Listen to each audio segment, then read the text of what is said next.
Question I got today. How do I know that my tie rod ends are wearing out, or how do I actually know that I need wheel balancing or alignment?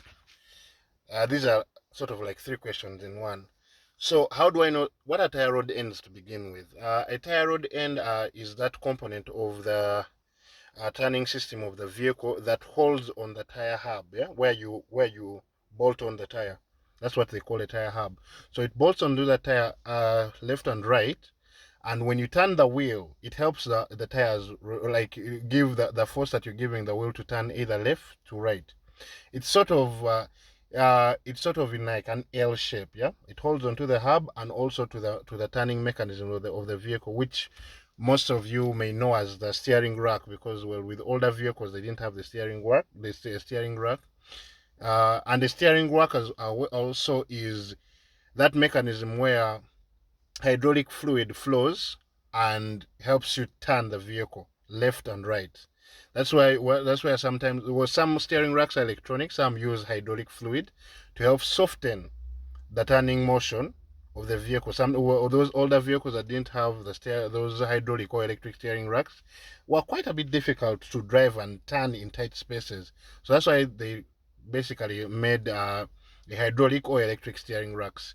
So back to the tie rod ends. The tie rod ends are tied onto the steering rack and help you turn each wheel, give it a right or left turning motion. So how do you know that they are going bad? Basically, I would give you something simple. Put your wheel, put the side of the wheel that you're feeling like as if like if you're feeling it, if you're driving and you feel a shake, like if you're driving beyond maybe 80 kilometers an hour and you feel your steering wheel start to shake a little bit, that is a sign.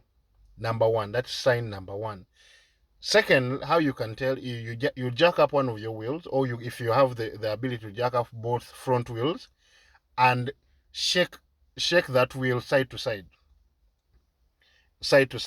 And if that wheel is going side to side, you're going to need to change those. You're going to need to change those tie rod ends. And also, just a bonus, if you shake it up and down, and also it has that up and down movement, the wobble up and down movement. That means you're also supposed to change the ball joints as well. Yeah, the ball joints are the ones that hold together the suspension, just to give the suspension a bit of flexibility as you move. So sometimes it's not that. Now that's when sometimes it's not like the tie rod end that is the problem.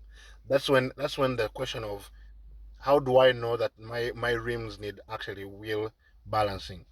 Wheel balancing is just to give that rim smooth motion without any wobble under load of like forward movement or rear movement. You go to any local Shell or Total, or you can basically contact me and I come take your vehicle for your balancing and it will come back riding smooth as possible. They put weights. There are some small things like they are sort of rectangular that you normally see on wheels. Those are the weights that they put, the particular weights that I put on those rims for it to not have any wobble whatsoever. That will help with the wobble when you're moving at higher speeds, and it will give the rim stability. That if it's moving, there is no wobble whatsoever. That is in position when the tie rod ends are actually okay. That's when you need wheel balancing. Basically, also with alignment, how you can check with. I'm going to cover wheel alignment. Wheel alignment is when if you tend to look at your tire and it's eating the treads either on the outside wall or the inside wall, that like there's no uniform tread wear on the tire, that means you may actually need wheel alignment. It puts the wheels aligned right, it can have uniform wear of tire. Basically that is it. Thank you. You can drop all your questions in the comments. I'll answer them. Thank you. Peace.